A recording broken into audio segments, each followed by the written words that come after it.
Perang Diponegoro. Latar belakang Perang Diponegoro. Secara garis besar, Perang Diponegoro dilatar belakangi oleh beberapa penyebab.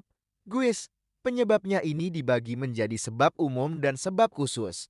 Kita bahas satu persatu, ya. Sebab umum. Pertama, wilayah Mataram yang semakin sempit. Kalau kamu pernah baca-baca tentang Perjanjian Giyanti tahun 1755 dan Perjanjian Salatiga tahun 1757, kamu bakal tahu bahwa dua perjanjian ini yang menjadi titik balik dari pecahnya Kesultanan Mataram Islam. Setelah Perjanjian Giyanti dan Salatiga, Kesultanan Mataram terpecah jadi Yogyakarta, Surakarta, Mangkunegaran, dan Pakualaman. Perpecahan ini bikin Belanda mudah masuk, ikut campur urusan keraton, bahkan gaya hidup buruk mereka, seperti minum minuman keras, ikut ditiru bangsawan. Ada 3 sebab umum Perang Diponegoro. Pertama, campur tangan Belanda yang makin dalam di keraton. Kedua, konflik internal karena Hamengkubuwono V yang masih kecil memunculkan kubu-kubu kekuasaan. Ketiga, rakyat sangat terbebani pajak, tanah, ternak, pintu rumah, sampai pindah rumah pun dipajakin.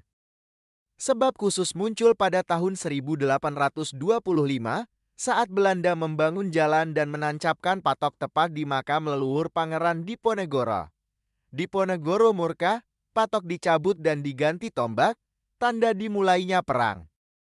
Diponegoro mundur ke Goa Selarong dan memimpin perang gerilya. Dukungan datang dari ulama seperti Kiai Mojo, Panglima Sentot Ali Basyir, serta banyak rakyat Jawa.